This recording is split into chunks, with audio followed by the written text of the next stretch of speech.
Welcome to Designing Healthcare That Cares, the show where we explore how to build healthcare systems where people and performance thrive.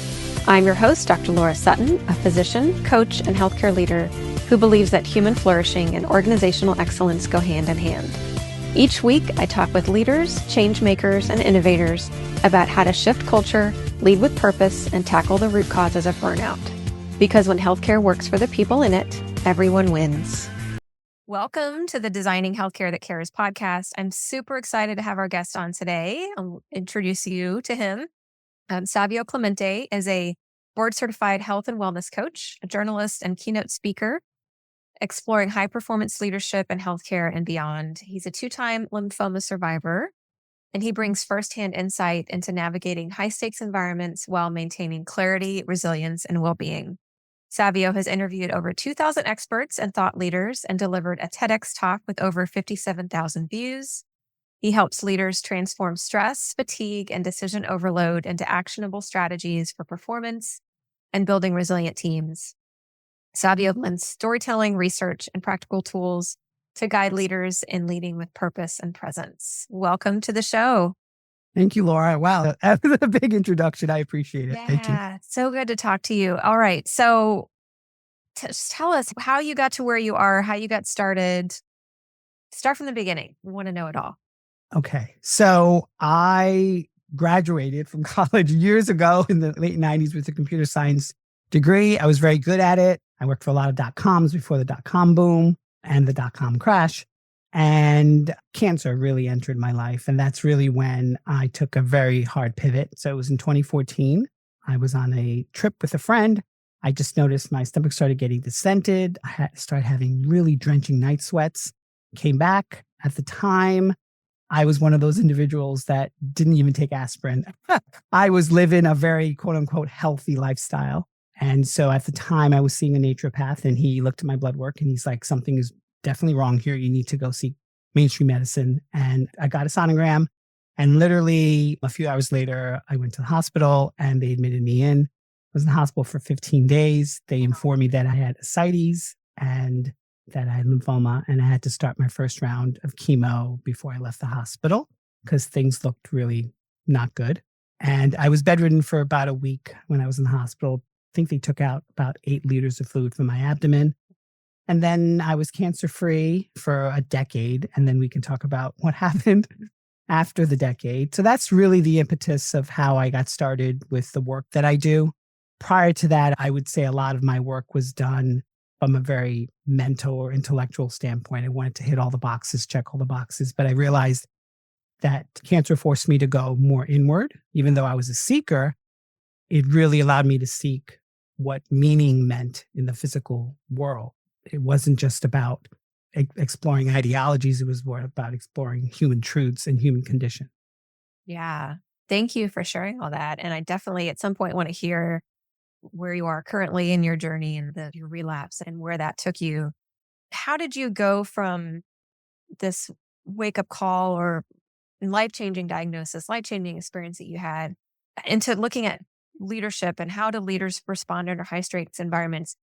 So as a physician, my assumption, and I don't know how correct this is, that you're a patient in a hospital and experiencing all of this from healthcare workers and people that are stressed out. You're stressed out yourself. And so where did some of that thought leadership and some of that work come from? Yeah. I like to start from the origin of it. I think most people, when they think of leadership, they think corporations and big executive boards. No, leadership actually starts within your community, or it starts with individuals that create that container. And that container then trickles to your own family, trickles to. So I like to start from there. But generally, most leadership really focuses on this idea of like surviving the crisis. But the real leadership challenge that I found is really about what happens after that, after the disruption, when that old internal personal operating system no longer works, but you have to perform, you have to do, you have to create. And so that was really the origin story of that. Now, obviously, I have a real life view of it and experience of it because I was in the hospital for 15 days, went through 6 rounds at that time of R-CHOP chemotherapy, 10 years of remission. Of course, every year I saw my oncologist. And then on a routine check with an ENT, because I thought I was experiencing like nasal congestion and a little bit of like muffled. I thought he was going to give me nasal medication. He's like, wait, you're a lymphoma survivor, right? And I'm like, yeah. He goes, do you know B cells can live in the nasal cavity? I'm like, what? And he's like, yeah. He's like, I've been burned as a doctor before. So let's be on the safe side. Let's do an MRI. He did an MRI. It looked really strange to him. And then he did a biopsy and it came back. And it was actually a day before my 25th college reunion. So I couldn't even go to that reunion because I was like, I got the My Chart notification at 3 p.m. And so for me, at that time, I knew that the relapse meant a whole bunch of treatment modalities, which included 2 separate days, 3 days each, doing high dose chemo. Then they had to do stem cell harvesting, stem cell transplant. I was in the hospital for 29 days. It was only supposed to be 21, but I had tachycardia. One night I had to be rushed to the ICU because of tachycardia. They had to give me norepinephrine and I lost about 26 pounds. So really experienced it firsthand. But I also am the type of individual, because I've been through it previously, maybe not as intense as this. I also made sure I hit every touch point with the nurses, with the people who took my vitals, even though I was tired and not feeling great. And even when the doctors would come in the room, it was like, I think there was like 13 or 14 people deep. I would just make sure that I was in partnership with them, that they weren't the only ones making the decision, that we were making the decision together. But I noticed that most of them had cognitive fatigue or cognitive overload. One doctor even came to me. He's like, how you doing, Mr. Clemente? And I'm like, I'm doing fine. And he challenged me. He's like, so if you're doing fine, why are you here? And I'm like, wow, doctor, that's interesting. I don't know if that was the right thing to do, but it did allow me to think outside of myself and my situation. So just to bring this all in, that's what leadership is. That's what I find to be true with how, when you're faced with anything, whether it's adversity or disruption, my situation is cancer. It could be anything else medically. And so for me, I think leadership starts from you coming from a standpoint of viewing the situation and not making assumptions and just being really focused and critical with your care. Yeah. Appreciate you sharing that. And then I know you mentioned before we started recording where you are currently in your cancer journey. And so I want to hear that in your words too. Sure, absolutely. So I went through the stem cell transplant. I did do a PET scan and a CT scan. The medical technical term, as you know, is called CR. It can be called complete remission. I choose not to use the word remission anymore, but I consider it complete response to treatment. But then my oncologist said, listen, there's a clinical trial. It's an immunotherapy called Poly-V. It's really up to you if you want to take it, but it's like an insurance policy. And I thought about it, and my sister's like, why would you go through like 5 months of like immunotherapy if you're like fine? I'm like, because if it came back, then I can't do that protocol anymore. I would have to do CAR T, and some insurance companies just don't cover it because it's so expensive and so involved. So I did that. And then I also did physical therapy. And I also, because I'm a board certified health and wellness coach, I also did a whole bunch of wellness modalities because I wanted to make sure that I did everything I possibly could, because a relapse is not a joke. Yeah. And some people don't even survive not only the actual stem cell transplant, most of the time they do. It's really about the recovery. Right. And that's the most grueling. Yeah. Yeah. So glad to hear that you've had response to treatments and that you're doing well so far. Thank you, Doc. I'm glad to see that. I love what you said about leadership, and I couldn't agree more. You know, I work a lot with physicians and other healthcare professionals who are either in formal or leadership roles. It's a passion of mine. I was a healthcare leader, a healthcare executive for 14 years, and I didn't get the skills that I needed and the training that I needed in order to succeed initially. And I made a ton of mistakes, and part of it is that that's how you learn. But at the same time, I want other clinician leaders to avoid those mistakes. I actually created a whole course on it. So it's a huge passion of mine. And I see this in my work with clinicians that they don't often see themselves as leaders. And it's so interesting how the healthcare training environment has just beaten our inner leader out of us to a certain extent, in that we are trained to submit, and there's this command and control mentality in healthcare. There's this hierarchy, and when you're at the bottom of the totem pole, you do what you're told. And if you go try to assert yourself, then you're punished for it. And so it's a really difficult environment. I get it because I've lived it. It's a very difficult environment for healthcare leaders to be in, and especially in today's world where the preponderance of administrators in healthcare, and we need administrators. I'm not saying we don't. At the same time, we need a balance. And I feel like right now the balance is skewed on people that haven't taken care of patients, and we need to have more clinicians who have sat at a bedside in leadership roles. And I really appreciate your perspective on leadership and framing it in such a way that we can all see ourselves as leaders, regardless of the scenario, regardless of the situation. And I think once we can at least start to put that hat on, then we're able to respond in a different way. For me, it was years and years of having to understand, no, I am a leader in this role. I do need to step up and say what I think needs to happen and fight for it. And I appreciate your perspective. And I hope that my healthcare leader audience is listening to this and taking it to heart, because that confidence can be, like I said, is sometimes just beaten out of us early on. Yeah, I absolutely love your reflection because you're giving the inside out, right? I'm looking at it from a third party perspective to most degrees. And even though my keynotes address the idea of cognitive load and fatigue and strategic reversals and ramp, all these technical terms that the average layman person would be like, what are you talking about? And I just want to feel good. Shows like The Pitt, which is one of my absolute favorite shows on HBO Max, really speaks to that, because there is this chain of command and it's very harsh, and you have to either put up or shut up. And it's so rewarding. But I will tell you truthfully, watching the show, my nervous system is a wreck. I'm like screaming sometimes at the television screen, not because they're doing anything wrong, but because I myself can't handle the situation. And they say that the show itself is a mirror for actually what actually happens. Now, of course, this is the ER, so it's a little, that's just the way it is, unfortunately. But thank you so much for sharing all that. Yeah. I am a huge fan of The Pitt as well. I'm behind right now this current season, but yeah, it is very accurate. Now, I'm primary care. I haven't done a ton of work in the emergency department except in my training, but it's accurate from what I can tell. And talking to my emergency department colleagues, it's incredibly accurate medically and description of the environment, and really showing what healthcare workers go through. And the reason that matters is because it has an impact on patients.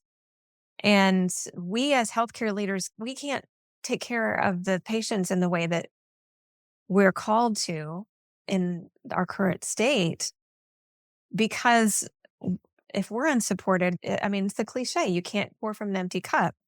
And in my work with healthcare leaders, there's still this mentality of I have to do everything myself. I have to take on everything myself.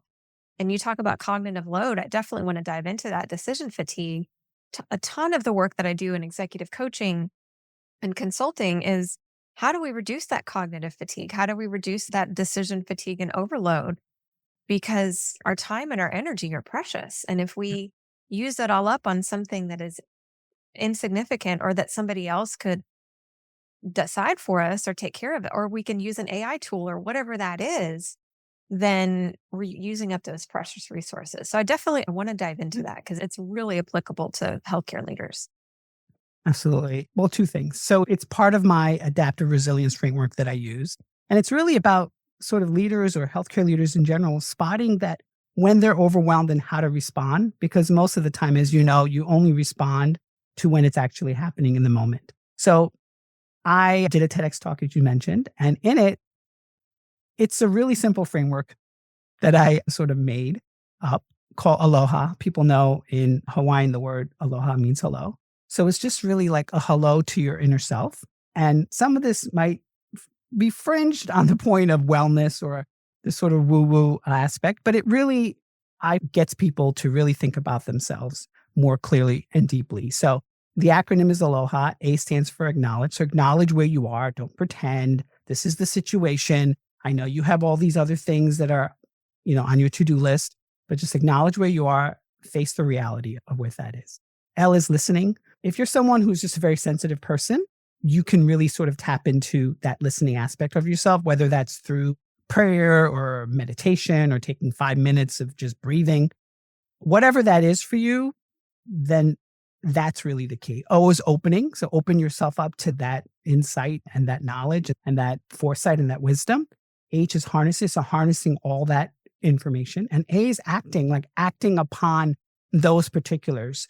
It sounds very simple. It's kind of hard to practice, and to make it an actual day-to-day type of a practice is even harder. But it really allows you to feel like you're connected to your work, to people, to the situation. Let's call it what it is, the disruption that's happening in the world right now, whether that's political, that's even AI.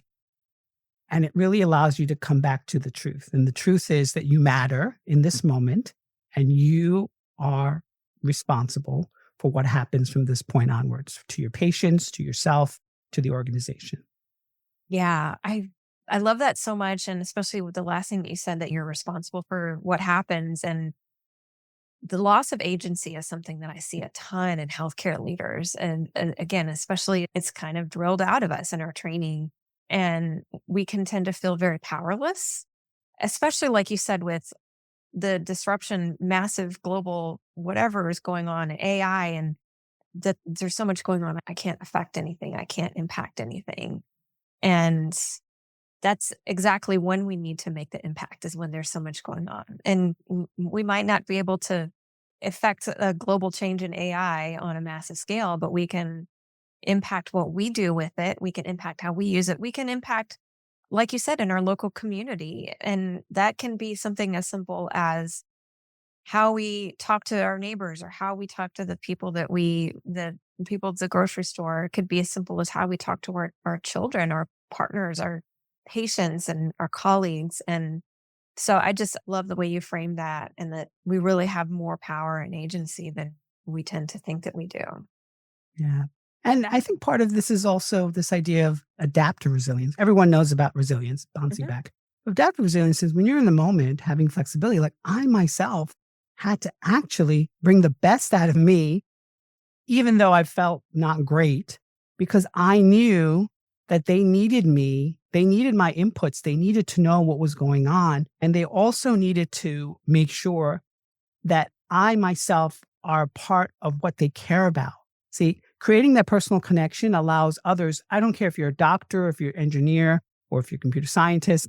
When you make that human connection with one another, regardless of our expertise, people are really invested. Otherwise, they're just not. They just do what they need to do, obviously, and check the boxes, but they're not really as motivated to really have your care. And I have to say, I got exceptional care. And so when it comes to healthcare in general, there's a lot of people out there that really speak to what's wrong, what's wrong. And yes, there's things that need to be fixed. The US healthcare system needs to be fixed. But there's a lot of absolute great things. And that's the thing that I like to highlight in my keynotes, is that we can make it better. We don't have to start from zero. And then there's technically just leadership tools in general, from positive psychology to neuroscience. Self-regulation is a huge part of it. So as a clinician, as a doctor, even as a patient, that is key and critical in order to just make sure that you are sort of functioning at the level you want to. And then you could use psychological distancing. So not detachment, just sort of allowing yourself to have just that little bit of distance from your situation to where you are. I know for me, Dr. Sutton, I saw two Savios. I saw the guy who's in the hospital hooked up to all these machines and all these people coming in. And the other part of me that was like, well, if I make it through this, then perhaps I can create this or do that or have this feeling. And that was very important to have that. And it goes way beyond hope. It's really more about tapping into the thread of all humanity. So it's really simple things like stillness and silence. I had a lot of it because I was in a quarantine room. And that actually allowed me to have more clarity with myself because I had no other distractions. I didn't have to worry about anything else. Yeah, that's it. It sounds beautiful the way you describe it. I imagine while you were in it, it wasn't as beautiful in the moment. There was a week where I had no appetite. I think one day I only ate olives, which is crazy to think about. That's probably why I lost all that weight, but I just didn't have a desire to eat. And whatever your belief system is, I know for me, it felt like a spiritual exile. I grew up Catholic. I studied various comparative belief systems throughout my life. And it felt like a spiritual exile. I felt like I was going through something. And then, and you probably know this, and I didn't know as a patient, but when you get a stem cell transplant, they actually count the day after you get it. So it's considered +1. So that they were like, Mr. Clemente, you have a second birthday. And I was like, oh, is this like a woo-woo thing? They're like, no, this is No, a real thing. You Yeah. got a medical rebirth, my friend. I'm like, oh, okay. Yeah. And so now I just get 2 presents a year, which There is you go. Nice. which is great. Yeah. I was going to ask you, what's your second birthday? September 30th, so at the end of September. So I have one early in the year and then one towards the end of summer. So it's kind of nice because usually I live in New York and February is just snowy and cold and I don't really want to do much. People are like, what are you going to do? What are you going to do? I'm like, well, first of all, I'm not 16. I don't need to have a big deal of my birthday. But so yeah. Yes, that's lovely. Yeah. I want to go back to what you said about stillness and inner reflection. And this is something that I talk a lot about in my book and my course, and I work a lot with healthcare leaders too. And it does sound woo-woo, but it's not. And as you know, there's scientific research for the impact of that quiet, that meditation prayer, whatever that looks like for somebody. And in healthcare, it can be as simple, just like you said, as stopping to take a deep breath. And I teach this a ton with my clients is when you're about to open up that or knock on the exam room door and you know this is going to be a difficult interaction. Maybe it's a patient that you're about to give bad news to, or it's just a frustrating patient for whatever reason. Just take a big inhale and then a prolonged exhale. And the impact on the nervous system of that is tremendous. And again, that's not something that we're taught. I mean, I feel like some of those concepts are being brought into medical training currently. That was way too spiritual woo-woo to be taught or even mentioned when I was in training. But it's so foundational in anything that we do. Yeah. And I think a large part of it has to do with the upsurge of yoga as being an integral part of people's day-to-day. And also, the ideas of meditation and prayer or reflection time.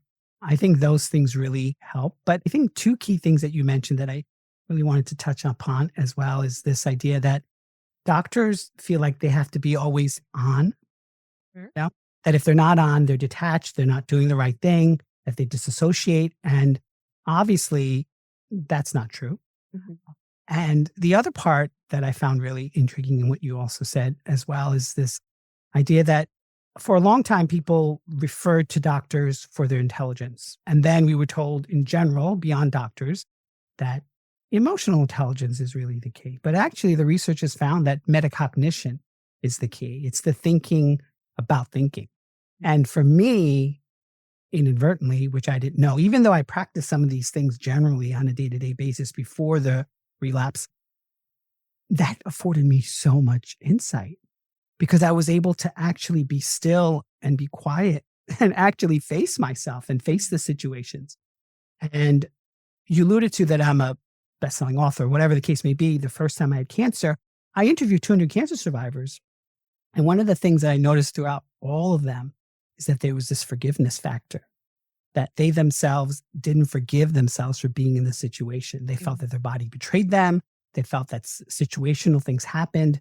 And also, they held on to some resentment from family or friends or associates. So that stillness and that silence also affords you, once again, that clarity. But beyond that, that also affords you that wisdom. Because I think we're all striving for some type of wisdom, some type of way to make sense of what's happening in our lives, personally, professionally, and unfortunately, socially at the moment. Yeah. That's so important. I see that so much in healthcare too. I said this an hour ago to a client is, hey, give yourself some grace because the training to be a leader and the inner work that has to happen with all of that is unlearning previous patterns. And that's really hard when there's so much muscle memory and our brains are wired in a certain way because of how we've been rewarded and punished. And so retraining the brain and doing something different is not easy. And so preach that a lot is, forgive yourself and give yourself grace. You're not superhuman despite what you might like to think. You're not superhuman. And so I appreciate you bringing that up because that's something that it keeps coming up in my work. Yeah, especially for high achievers, high performers, doctors who are put on a pedestal. I used to call it the Wizard of Oz complex, right? You're like, oh, whatever you say goes. And of course, there has to be respect given. I mean, doctors like yourself have spent years studying, years of application, years of spending, the investment for it. But in order to gain any type of mental or emotional clarity, you have to have, once again, that distance with yourself and actually see yourself as a revolving individual who's learning and growing, and also willing to put aside some preconceived assumptions about your work in general and to actually form that connection with other people so that you can actually foster a better working environment for yourself and for your patients. And that's the thing that I think I didn't realize early on, and I see this a lot in my clients, is the way that we talk to ourselves is going to impact the people around us, regardless of whether or not you have a formal leadership title or not. Because if we're kind to ourselves, then other people they're going to mirror that, and they're more likely to be kind to themselves, and we're more likely to be kind to other people too. And so if we walk around with this, it's not even in a sense of ego that I see. A mentor of mine called it an exaggerated sense of responsibility, in this feeling that we have to be the ones to fix everything and we have to be the ones to solve every problem. And once we let that go and we realize, okay, I can't be the savior to everybody. And so then we are able to intentionally choose where to focus our time and energy. That's where the magic comes, at least in my experience, is when we're intentional about it. And like you said, we have to allow some space. We have to allow a little bit of objectivity. That's why coaching can be so helpful, is that objectivity. Yeah. One of my mentors just recently mentioned, I'm part of a speaking community. He's a lecturer. This idea of gain frame, that when you speak to anyone, the two ways, you could have this efficacy of this drug is a 33% chance of being a positive result towards fixing your situation, or 66% it's not as effective. What are people going to go for? They're going to go for the gain. And so I think if you reframe that into day-to-day situational things when it comes to healthcare, leadership, and the work itself, it really allows you to see the bigger picture as opposed to just be caught up in all the daily day-to-day grunt work. So. Yeah. So if healthcare leaders that are listening to this, what are 2 or 3 things that they can do practically if just getting started? What would be your advice?